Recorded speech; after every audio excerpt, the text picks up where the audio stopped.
Morning guys, welcome back to another video. And today's video, I'm just driving, but I thought we'd have a little chat about the car and a few other bits. Is my first video I felt was a little bit amateur. I was a little bit nervous, so yeah, thought I'd have a go on driving. Maybe it'd make me a little bit more relaxed. I'm concentrating on other things and a little bit more natural. So as I've already said, I'm Sean and I've got a Focus ST 225. It's stage 2 remapped. It's running around 300 brake horsepower, I believe. Under the engine bay, it's had the plenum done. It's had an AirTech front mounted intercooler installed. It's got a ProRam Group A induction kit been done on it. This is all done by the previous owner, not myself, and an ECU holder. That's all I can see from visual, from opening the bonnet. Unfortunately, the bonnet lock's gone, so you've got to open it with a screwdriver. So that's something that needs sorting. I think that's quite common on these cars. So you know, there we go. And then, sorry, cheers guys, bit of roadworks going on around me. On the outside, as I've already shown you, it's got the RS bonnet vents, standard alloys that have been painted, Maxxis Design spoiler extension, rear diffuser. It's on H&R lowering springs, and it's got a Section 59 exhaust with Sports Cat, turbo back. I think that's about it for the mods. The inside's pretty much bang standard. I've got a Sony stereo. It's nothing special, double din. I want to change that over later. As you can see, it's got the blue and grey cloth interior, Recaro front bucket style seats, and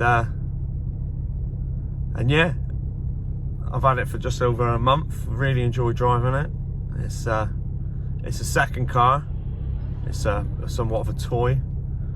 The other car really is the missus. It's 1.5 cash, guys. Nothing like this. So yeah, I enjoy driving it. It's would I daily one? Probably not, to be honest with you. Some people do, but to be honest with you, especially after remapping it, I run this on the 99 octane fuel, either Tesco Momentum or Shell V-Power, and it's not the cheapest. And the cars are greedy. They like to drink fuel. I put 50 quid in, filled the tank up on Sunday. We're on Thursday, and all I've really done is about 20 to 30 miles a day down to the gym and back, really, in it. And it's took over half a tank. But it's worth every penny, in my opinion. It's smiles per gallon, as they say, not miles per gallon. And it couldn't be true with these absolute fantastically engineered cars. They're 5-cylinder and they sound awesome. And just a pleasure to be in. So that's sort of that, really. Common questions you get about the cars, I suppose, as I've touched on miles per gallon. Insurance, I'm 37, so it costs me £45 a month to insure this, but I've only got 1 year's no claims, and 3 points on my license for speeding a few years back. So, you know, take from that what you will. It depends on your age and other factors that contribute towards your insurance costs, doesn't it? But you know, we're going on to my favourite things about the car. One of them would be the sound. Hopefully this isn't too windy, but we'll just put our foot down a little bit here and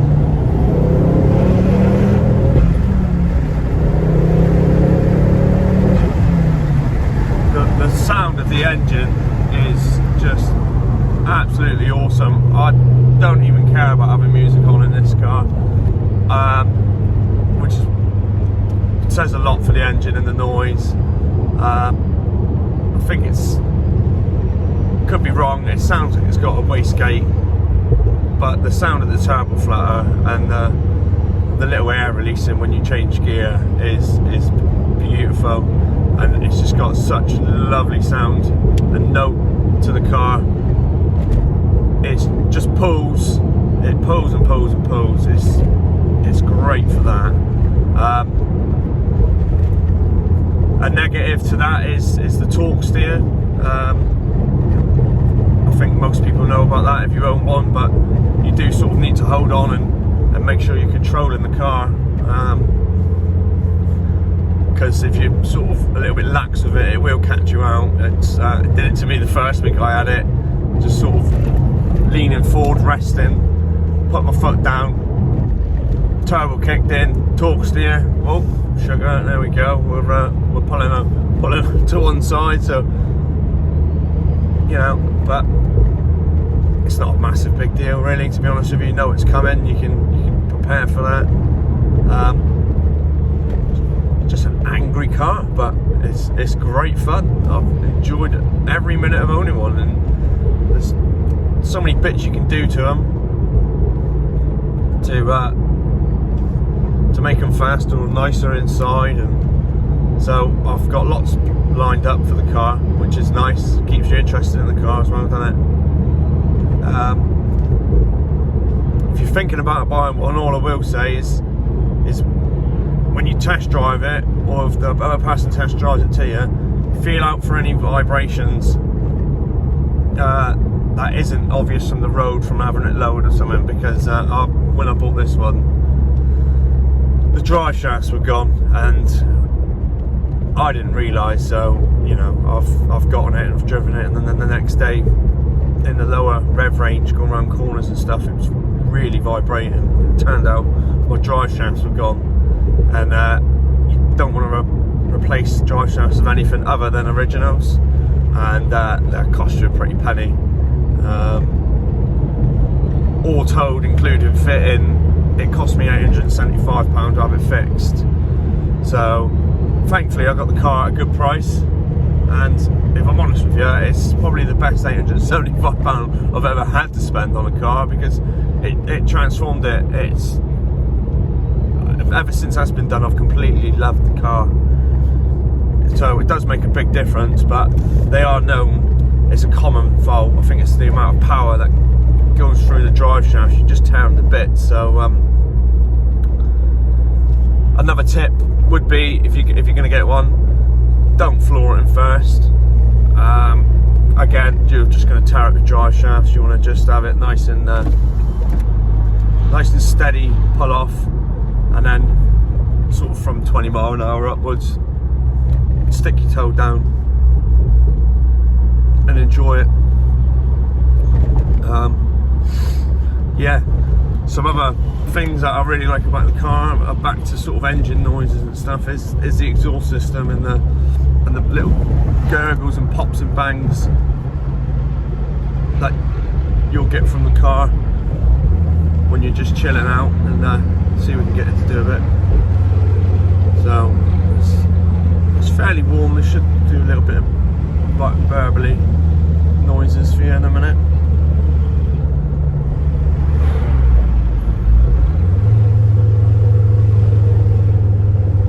So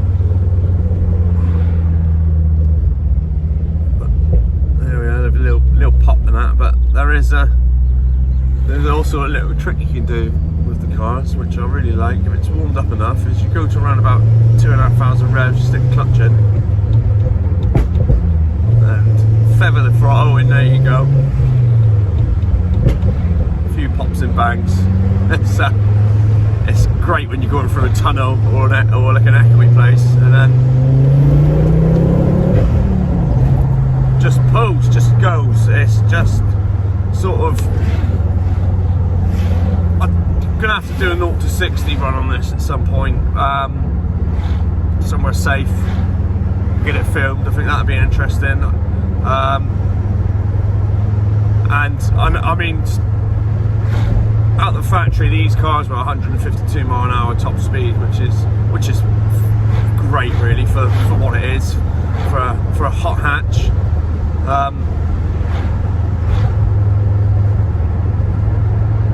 You know, what you can pick these cars up for, pick them up for about sort of anything between 4 and 5, depending on mods, where you buy it from, colour, condition, you know, all that sort of thing. I think for that sort of money, you can't really knock it with a turbo and stuff. Because I was thinking about getting a Scooby before I got this. You wouldn't get anything for less than £5 grand, and we're talking like O2 plate cars and things with quite a lot of mileage on. And I just think this car is just as good, if not better, than a Scooby, to be honest with you. I know the Scooby's got 4-wheel drive, so I've owned one before, so they handle like they're on rails, but there's nothing wrong with the handling of this at all. You know, it flies. And another quick note just popped into my head, really. If you're going to do things like this is stage 2, and that, again, thankfully I've bought it like it, so it's saved me a lot of money. Although I still will be taking it to a dyno and getting it tested and maybe having it remapped. There's a few bits and bobs I want to get done. A friend of mine said to get the diff done. I wanted his ST, and it felt like a different animal. There is a stage 2 as well, but it felt like a different animal, and obviously different mods and stuff. So again, you can build your own car. You can tailor the car to how you want it to be, which makes it so much more unique and personal to yourself, doesn't it? But listen to that 5-pot engine roar along. It's just makes them smile. It's such an enjoyable place to be. Yeah. Anyway, so if you're gonna get it remapped to make it faster, remember to do the brakes. You want it better stop. If you're gonna make it go faster, you want it to better stop better. This is on drilled and groove brakes with I think it's just got the EBC standard pads. Looking at it at the moment, so I'm gonna upgrade them probably to the yellow stuff pads myself. Well, I'm saying myself, I won't be fitting the pads myself. I'll leave that to a professional. There could be many things that I will try and do myself. Later on today I need to fix the reverse switch. That's a common fault that goes on these, so your reverse light decides not to come on. That's an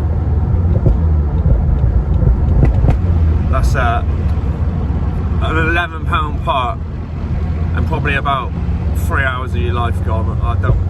Looking at it, you've got to take the battery out of the battery tray, and I've got a strut brace in it, so that's going to have to come off to access where it is, really.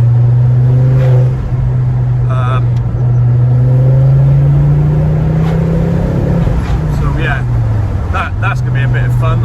I haven't got a tripod really to film it, because I think that probably would have been a handy video to film. But there we go. Such is life. Another thing to put on the list, shopping to buy, innit? But I might try. I might see what my mate can give me an hand, and I don't know, maybe try and film him do it.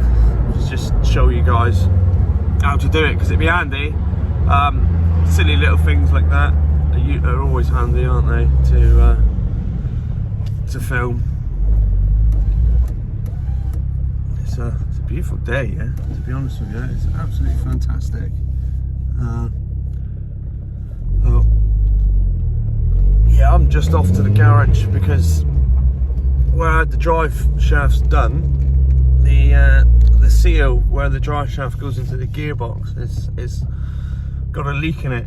So to the guys that fitted it, having it back down, and they're gonna sort it out and free of charge. So shout out to them for that. But it's just one of those things, isn't it? It does happen. It's a tight space they're working in, and they were brilliant about it. I'm always worried when I speak to garages about certain things and stuff, especially if something's gone wrong.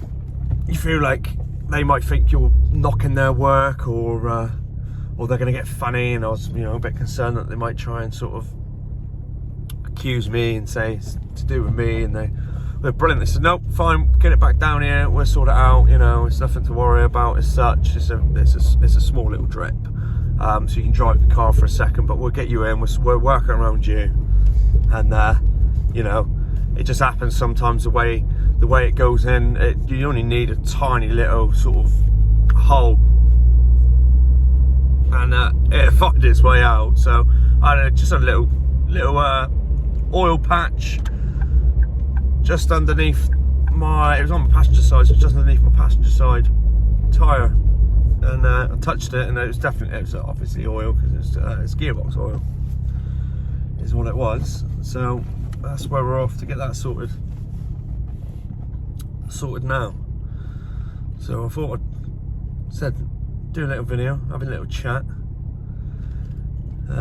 speak to you guys about the ST, maybe just reiterate a few things, and if anyone's got anything they'd like to see or know, I'd definitely welcome it down in the comments, guys. It's always welcome.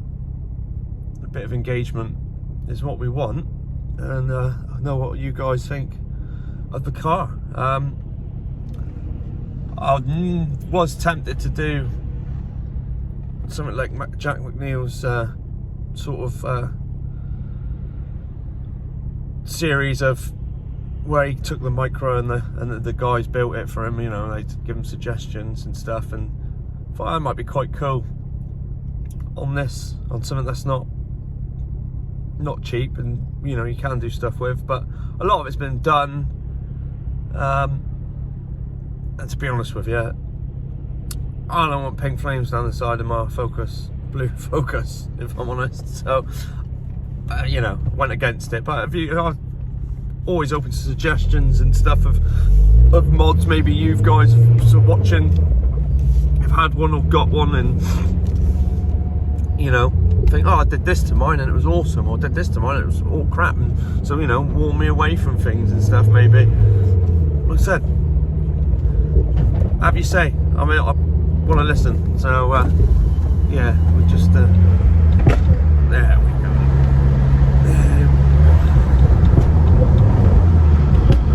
Bang, bang, bang, bang. Oh, it's a great little trick, that.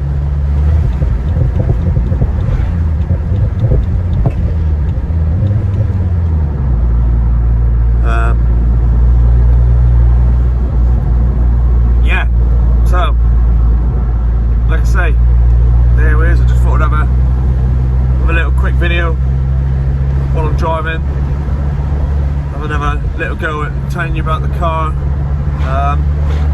See if I can get you some nice exhaust sounds, and if you're thinking about buying one, do it. Just that's like I said. Other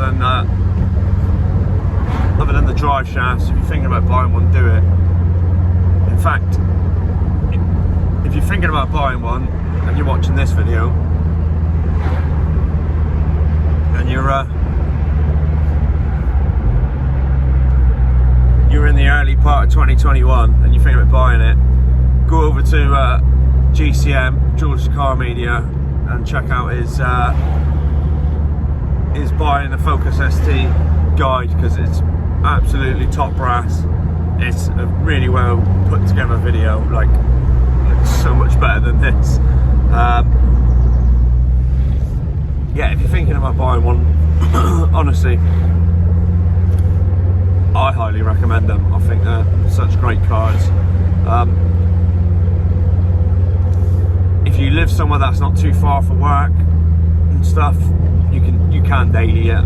You can daily this easy, but I'm I'm a married man with 4 kids, so it doesn't even fit us all in the car, to be honest with you. So this is why I don't daily it, and I live in a village, so I've just drove down now into Plymouth to go to a garage. So this is why I wouldn't daily it as well. If I had to come down this far all the time, it would get expensive and get silly running it, especially on a stage 2. I had half a tank when I started this video, or just under, and now we're at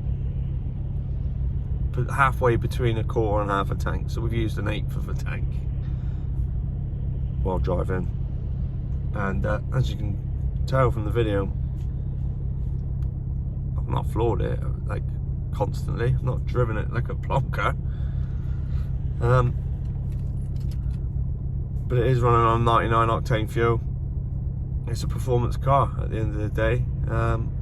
You know, I know we're not talking an Audi R6 or an Audi R8 or a supercar, but it is a turboed car with a lot of power in it.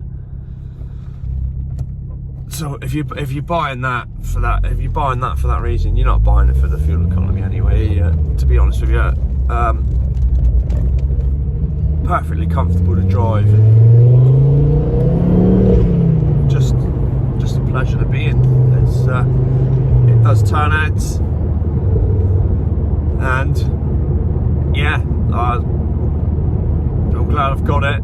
I'm looking forward to doing bits on the car and sharing my journey really with you guys. So just about at the garage now, guys, so I'm gonna wrap up the video really and say thank you for taking a look, and hopefully this was a lot more natural, a lot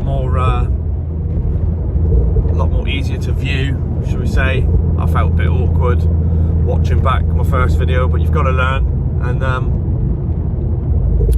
yeah, like I said, please subscribe, drop a like, and come along for the journey. Come along for the journey with me, and let's see what we can do with the car. Let's see what we can get done.